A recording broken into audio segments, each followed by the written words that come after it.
আজকে আমরা গল্প বাংলা চ্যানেলে যে গল্পটি নিয়ে আলোচনা করব, গল্পটির নাম কৃষ্ণপ্রেম। এক সময় এক নদীর তীরে বসবাস করতেন খুব বিখ্যাত এবং জ্ঞানী পণ্ডিত। সকলেই তার কাছে আশীর্বাদ এবং সঠিক উপদেশের জন্য আসতেন।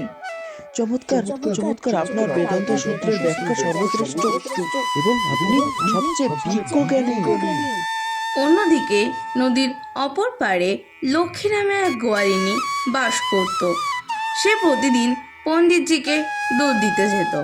লক্ষ্মী প্রতিদিন সকালে ঘুম থেকে উঠে স্নান করে দুধ দুইতে যেত এবং তারপর তার সে অসুস্থ পিতাকে খাবার খাইয়ে নৌকায় করে অপর পাড়ে পণ্ডিতজিকে দুধ দিতে যেত।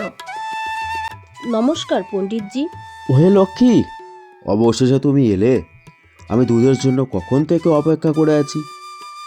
আগামীকাল আমার দুধ তাড়াতাড়ি চাই। সূর্য ওঠার আগেই তুমি চলে আসবে। ঠিক আছে পণ্ডিতজি, আমি চেষ্টা করব। যথারীতি পরের দিন সে তার সমস্ত কাজ সেরে সূর্য ওঠার পূর্বেই নদীর পাড়ে এসে দেখে নৌকা এবং মাঝি তখনও আসেনি। ওহো, সূর্য উঠতে চলল। পণ্ডিতজি যে খুবই রাগ করবেন। অবশেষে মাঝি নৌকা নিয়ে এলো।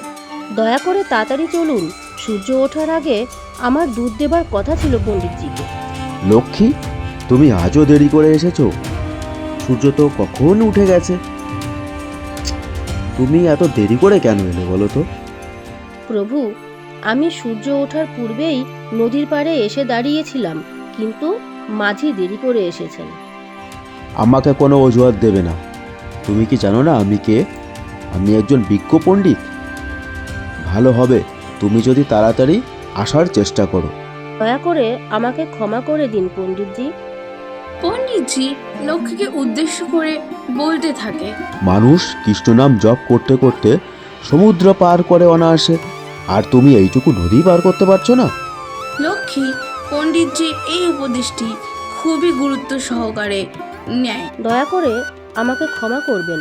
আগামীকাল থেকে আমি সূর্য ওঠার পূর্বেই উপস্থিত হব। পণ্ডিতজি, আজ আমি তাড়াতাড়ি এসেছি। ও হ্যাঁ, তুমি সূর্য ওঠার পূর্বেই পৌঁছে গেছো, কিন্তু আমি তো কোনো নৌকা দেখতে পাচ্ছি না। তুমি কিভাবে এলে?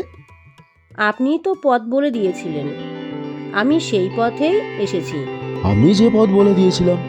কোন পথ আমি বলে দিয়েছিলাম? আপনি বলেছিলেন শুধুমাত্র কৃষ্ণের নাম জপ করেই মানুষ সমুদ্র পার হয়। তাই আমি আপনার দেখানো পথ অনুসরণ করেছি। নদীর উপর দিয়েই কৃষ্ণ নাম জপ করতে করতেই অনায়াসে হেঁটে এসেছি। কিভাবে এটা সম্ভব? আমাকে তুমি দেখাও তো।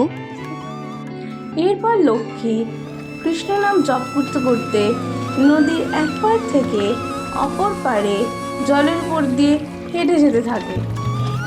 কৃষ্ণ কৃষ্ণ কৃষ্ণ, জয় শ্রীকৃষ্ণ, জয় শ্রীকৃষ্ণ, কৃষ্ণ কৃষ্ণ কৃষ্ণ, কৃষ্ণ কৃষ্ণ কৃষ্ণ, জয় শ্রীকৃষ্ণ। দেখুন কি সহজেই আমি এই পথ পার করলাম। এইভাবেই দয়া করে আসুন এবং আমার বাবাকে আপনি আশীর্বাদ দিয়ে যান। ইস, আমার নতুন ধুতি, নতুন ধুতি ভিজে গেল। কৃষ্ণ বলুন পণ্ডিতজি, পার হওয়ার সময় কৃষ্ণ নাম জপ করুন।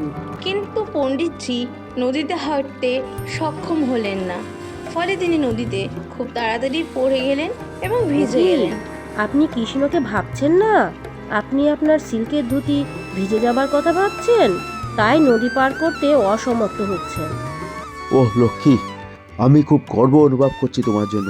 তুমি প্রমাণ করলে ভক্তি থাকলে সব কিছুই সম্ভব। ভগবান তোমার মঙ্গল করুন। আজকের গল্পের নীতিকথা হলো এই যে ভগবানের উপর ভক্তি ও বিশ্বাস রাখলে যে কোনো অসম্ভব জিনিসও সম্ভব হয়।